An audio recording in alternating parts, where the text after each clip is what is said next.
खेती बाड़ी, बाग बगीचा, छत पर बागवानी, सरकारी योजनाओं और पशुपालन और कृषि संबंधी तकनीकी जानकारी के लिए अभी सब्सक्राइब करें घर में बगीचा चैनल को और घंटी के निशान को दबाएं। हेलो किसान भाइयों, सभी को नमस्कार। मैं हूं पंकज मौर्य और स्वागत है आप सभी का हमारे यूट्यूब चैनल घर में बगीचा में। किसान भाइयों, आज हम बात करेंगे पोटास की आवश्यकता के बारे में, फसल में उसकी कमी के लक्षण और कमी को कैसे दूर किया जाए, इन उपायों पर बात करने वाले हैं। तो पहले हम लोग जान लेते हैं कि पौधे के लिए पोटास क्यों ज़रूरी होता है। तो भाइयों, पोटास जो है वह जड़ों को मजबूत बनाता है, उन्हें सूखने से बचाता है, फसल में कीट और रोग प्रतिरोधक क्षमता को बढ़ा देता है और पौधे को गिरने से भी बचा लेता है, और पौधे में प्रोटीन निर्माण में सहायक होता है। पोटास जो है अनाज के दाने में चमक पैदा करता है, आलू और अन्य सब्जियों के स्वाद में वृद्धि करता है, और पोटास मिट्टी में नाइट्रोजन के कुप्रभाव को दूर करता है। यानी जब हम लोग ज़्यादा मात्रा में यूरिया का प्रयोग या नाइट्रोजन वाले उर्वरकों का प्रयोग कर देते हैं तो उससे जो मिट्टी को नुकसान हो जाता है उससे जो है बचाव करता है, थोड़ा सा हेल्पफुल होता है ये। तो ये तो थे पोटास के कार्य। आइए हम लोग जान लेते हैं कि पोटास की कमी के फसल में या पौधे में क्या लक्षण उत्पन्न होते हैं जिनसे हम लोग पहचान पाएँ कि हमारी फसल में पोटास की कमी है या नहीं है। तो किसान भाइयों, जो पहला है वो है कि पत्तियां भूरी व कभी कभी हल्की पीली भी हो जाती हैं। जो उनके टिप होते हैं वो भूरे रंग के होने लगते हैं, जैसा कि आप इस फसल में देख पा रहे हैं।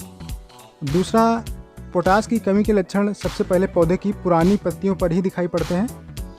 तो आप जब फसल में आपने देखेंगे, अगर पुरानी पत्तियां की जो टिप है, जो किनारा होता है, वो अगर भूरे कलर का हो रहा है तो उससे आप पता कर सकते हैं, हल्का पीला या हल्का रेडिश कलर का होने लगे, उससे आप पता कर पाएंगे कि हमारी फसल में पोटास की कमी है या नहीं है। अगला दोस्तों जो कमी का लक्षण है वो ये है कि पोटास की अधिक कमी होने पर पत्तियों के जो टिप होते हैं वो भूरे पीले होकर सूखने लगते हैं, जो बाद में नीचे की तरफ झुक जाते हैं। पत्तियां जो होती हैं वो नीचे की तरफ आधी पत्ती या कभी कभी पूरी पत्ती ही नीचे को मुड़ जाती है, झुक जाती है। और अगला जो लक्षण है वो है कि पौधों की बढ़वार रुक जाती है और उनकी पत्तियां छोटी होने लगती हैं। उनकी पत्तियों की जो लंबाई है वो थोड़ा रुकने लगती है, छोटी हो जाती है।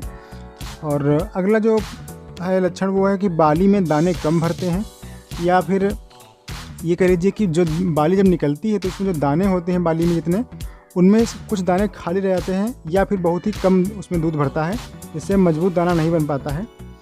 और अगला जो लक्षण है वो है कि दानों के वजन में काफ़ी कमी जो है हो जाती है, जिससे फसल उत्पादन बहुत ही डाउन हो जाता है, यानी कम हो जाता है।